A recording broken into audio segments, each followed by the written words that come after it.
नहीं रमेश, पंडित जी ने बताया कि इसमें इंद्रदेव का चिन्ह है। सच? तो चलो देखते हैं। लेकिन अगर इसमें भूत निकला तो? अरे गोपाल, भूत भूत कुछ नहीं होता।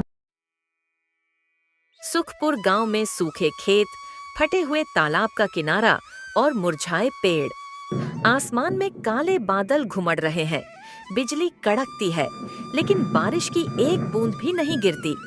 गांव वाले मंदिर के बाहर इकट्ठा होते हैं और पंडित कहता है, हे इंद्रदेव, हमारे गांव पर कृपा करें। 3 साल से सूखा है, हमारे खेत सूख गए, तालाब खाली है, हमारी फसलें मर रही हैं, कृपया बारिश भेजें। गांव वाले सिर झुकाए प्रार्थना में शामिल हैं। कुछ के चेहरों पर निराशा, कुछ के चेहरों पर गुस्सा। पंडित जी, ये सब उस मनहूस रामू की वजह से है। जब से वो गांव में आया, बारिश बंद हो गई। हाँ, उसकी जमीन पर तो फिर भी कुछ उग रहा है, लेकिन हमारे खेत तो बंजर हो गए। जरूर उसने कोई टोटका किया है। पंडित जी, हमें कुछ करना होगा। अगर बारिश नहीं हुई तो गांव में भूखमरी हो जाएगी। लोग पहले ही परेशान हैं। चौधरी जी, गुस्से और इल्जाम से बारिश नहीं आएगी। हमें इंद्रदेव को सच्चे दिल से पुकारना होगा। और हाँ, किसी को मनहूस कहना गलत है। रामू मेहनती है, उसकी जमीन पर फसल उसकी मेहनत का फल है। तभी रामू का पड़ोसी हरिया और उसकी माँ मंगला भीड़ में से बोल पड़ते हैं, पंडित जी, आप उस मनहूस का पक्ष ले रहे हैं। गांव का हर आदमी जानता है कि रामू और उसका परिवार इस सूखे की वजह है। उनके आने से पहले तो गांव में हर साल बारिश होती थी। हाँ, और उसकी छोटी सी जमीन पर फसल उग रही है, जबकि हमारे खेत सूखे पड़े हैं। ये सब उसकी चुड़ैल बेटी और उसकी बीवी का जादू टोना है। गांव वाले शोर मचाने लगते हैं। कुछ सहमति में सिर हिलाते हैं, कुछ चुप रहते हैं। तभी ललिता, गांव की एक दयालु महिला, बीच में बोलती है, बस करो हरिया, बिना सबूत के किसी को इल्जाम लगाना ठीक नहीं। रामू और उसका परिवार दिन रात मेहनत करते हैं। उनकी फसल उनकी मेहनत का नतीजा है, न कि जादू टोना।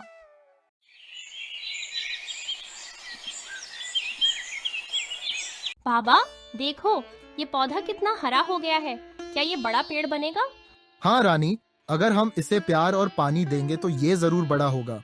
जैसे तू मेरी प्यारी बेटी है, वैसे ही ये पौधा हमारा है। तो मैं इसे रोज पानी दूंगी। और बाबा, क्या हम इस पेड़ पर झूला डाल सकते हैं? बिल्कुल बेटी, जब ये बड़ा हो जाएगा तो इस पर पहला झूला डालेंगे। सावित्री घर से बाहर आती है, हाथ में एक थाली लिए। रानी, अब अंदर आ जा, खाना तैयार है। और रामू, तुम भी थोड़ा आराम कर लो, दिन भर धूप में काम करते हो। रामू रुककर पसीना पोंछता है और सावित्री की ओर मुस्कुराता है। तभी पड़ोसी कमला वहाँ पर आती है और तंज भरे लहजे में बोलती है, अरे सावित्री, इतना खाना क्यों बना रही हो? तुम्हारे पास तो खाने को कुछ होता नहीं, या फिर रामू की मनहूसी से कुछ उग गया है? कमला दीदी, हम अपनी मेहनत से जो मिलता है उसी में खुश रहते हैं। हाँ हाँ, मेहनत। गांव का सूखा तुम्हारी मेहनत की वजह से ही तो है। देख लेना, एक दिन तुम्हें ये गांव छोड़ना पड़ेगा। रानी उदास हो जाती है। रामू चुपचाप काम में लग जाता है, लेकिन उसकी आंखों में हल्का सा दर्द दिखता है। माँ, कमला चाची हमें इतना बुरा क्यों कहती हैं? बेटी, कुछ लोग दूसरों की खुशी देखकर जलते हैं। हमें अपनी राह पर चलना है। भाइयों और बहनों, हमारा गांव मुसीबत में है। 3 साल से बारिश नहीं हुई, तालाब सूख गया, फसलें मर रही हैं।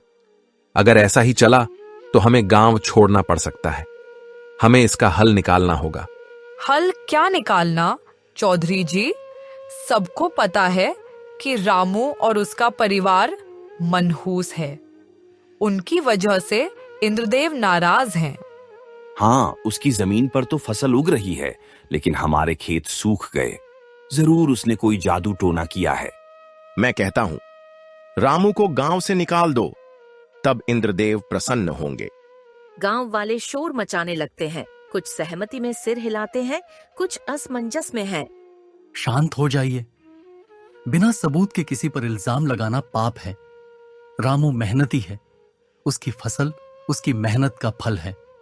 अगर हम एकजुट होकर मेहनत करें तो शायद इंद्रदेव हम पर कृपा करें। पंडित जी, आप तो उस मनहूस के लिए वकील बन गए। गांव का नुकसान देखकर भी आप उसका पक्ष ले रहे हैं। बस करो कमला। रामू और सावित्री दिन रात मेहनत करते हैं। उनकी बेटी रानी कितनी प्यारी बच्ची है।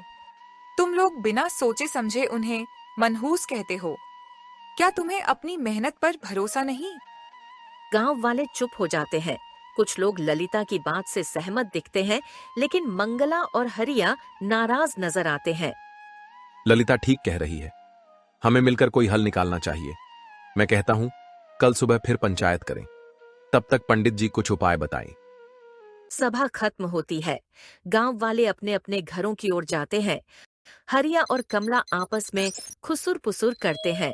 ये ललिता और पंडित जी रामू का पक्ष ले रहे हैं। अगर बारिश हो गई तो गांव वाले रामू को हीरो मानने लगेंगे। हमें कुछ करना होगा। हाँ, और उसकी बेटी रानी भी कुछ ज्यादा चुलबुली हो रही है। सुनने में आया है कि वो मंदिर के पास घूम रही थी। जरूर कोई साजिश रच रही है। मैं कहती हूँ उस कुएं पर नजर रखो। पुरानी कहानियां कहती हैं कि उसमें कोई रहस्य है। अगर रामू का परिवार उसका फायदा उठा ले तो हमारी इज्जत मिट्टी में मिल जाएगी।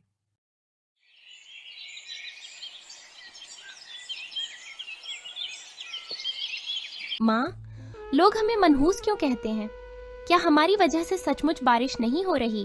बेटी, लोग डर और अंधविश्वास में ऐसी बातें करते हैं। बारिश प्रकृति का काम है, इसमें हमारा क्या दोष? हम तो बस अपनी मेहनत करते हैं। रानी, मेहनत और सच पर चलने वाले को कभी डरना नहीं चाहिए।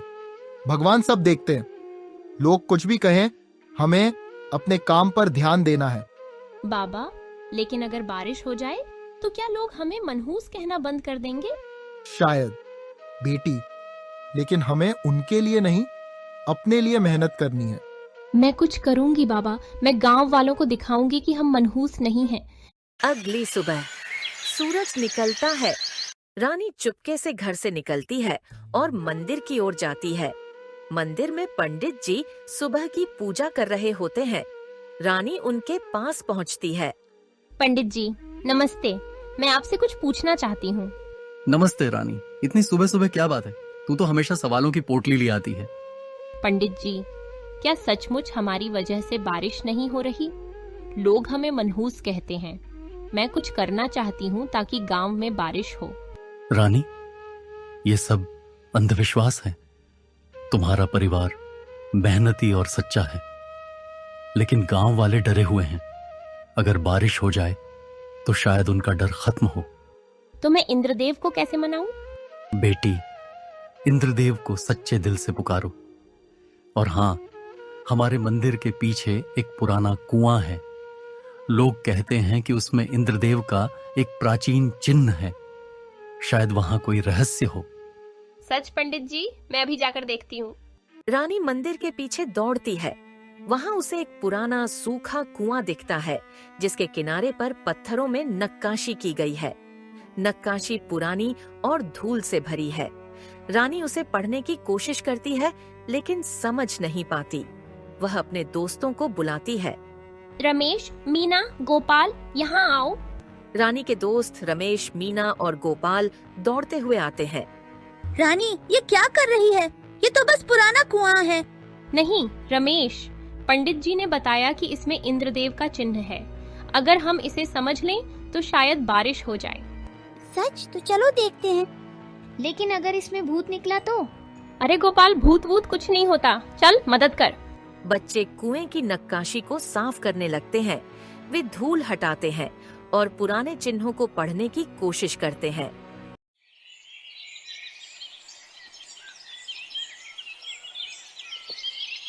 कमला, ये रानी कुछ ज्यादा ही होशियार बन रही है। अगर उसने कुएं का रहस्य खोज लिया तो गांव वाले रामू को हीरो मानने लगेंगे। हाँ, और हमारी इज्जत मिट्टी में मिल जाएगी। लोग कहेंगे कि हमने रामू पर गलत इल्जाम लगाया। मैं कहती हूँ गांव वालों को भड़काओ।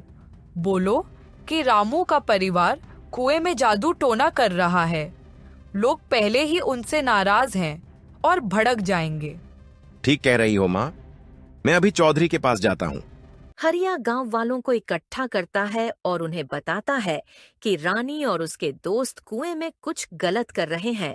गांव वाले गुस्से में कुएं की ओर चल पड़ते हैं। रानी, ये सब क्या कर रही हो?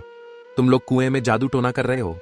नहीं चौधरी जी, हम तो बस ये जानने की कोशिश कर रहे हैं कि कुआं सूखा क्यों है। पंडित जी ने बताया कि इसमें इंद्रदेव का चिन्ह है, शायद इससे बारिश हो जाए। बकवास, ये सब तुम्हारे बाप की साजिश है। गांव को और बर्बाद करोगे। तभी ललिता और पंडित जी भी वहां पहुंचते हैं। रुकिए, इन बच्चों को मौका दीजिए। अगर ये कुएं का रहस्य खोज लेते हैं तो शायद गांव को फायदा हो। हाँ चौधरी जी, ये बच्चे सच्चे दिल से कोशिश कर रहे हैं, हमें इनका साथ देना चाहिए। गांव वाले अनमने ढंग से मान जाते हैं। हरिया और कमला नाराज नजर आते हैं लेकिन चुप रहते हैं। रानी और उसके दोस्त फिर से काम शुरू करते हैं। रानी और उसके दोस्त कुएं की गहराई में उतरते हैं। वहां उन्हें एक पुराना पत्थर मिलता है जिस पर प्राचीन लिपि में लिखा है, सच्चाई और मेहनत से इंद्रदेव प्रसन्न होते हैं। कुएं का पानी गांव की एकता में बहता है। दोस्तों, इसका मतलब है कि हमें गांव वालों को एकजुट करना होगा। अगर हम सब मिलकर काम करें तो शायद बारिश हो। लेकिन रानी, गांव वाले तो तुम्हारे परिवार से नाराज हैं, वे हमारी बात मानेंगे। हमें कोशिश तो करनी होगी। अगर हम हार मान लेंगे तो गांव का सूखा कभी खत्म नहीं होगा। रानी गांव वालों को इकट्ठा करती है और उन्हें पत्थर का संदेश पढ़कर सुनाती है। कुछ गांव वाले प्रभावित होते हैं लेकिन हरिया और मंगला विरोध करते हैं। ये सब झूठ है, ये लोग हमें बेवकूफ बना रहे हैं। हरिया चाचा, अगर आप हमारी मदद करें तो हम सब मिलकर कुएं को फिर से चालू कर सकते हैं। इससे गांव को पानी मिलेगा। रानी ठीक कह रही है, हमें एकजुट होकर काम करना होगा। पंडित जी और ललिता के समर्थन से गांव वाले कुएं की सफाई शुरू करते हैं। रामू और सावित्री भी मदद करते हैं।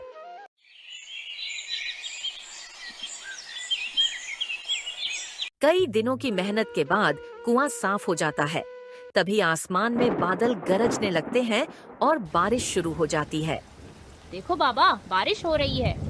ये हमारी बेटी की मेहनत का फल है। गांव वाले रामू और उसके परिवार की तारीफ करते हैं। हरिया और कमला शर्मिंदा होकर माफी मांगते हैं। रामू, हमें माफ कर दो, हमने तुम्हें गलत समझा। हरिया भाई, गलती इंसान से ही होती है। अब हम सब एक हैं। गांव में हरियाली लौट आती है। तालाब फिर से भर जाता है। रामू की जमीन पर अच्छी फसल उगती है और वह गांव वालों को मुफ्त में अनाज बांटता है। रानी को गांव की छोटी हीरोइन कहा जाता है। रानी, तुमने सिखाया कि एकता और मेहनत से हर मुश्किल हल हो सकती है।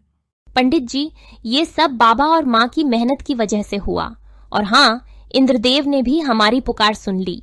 जब दिल साफ हो और मेहनत सच्ची हो तो बादल भी बरस पड़ते हैं।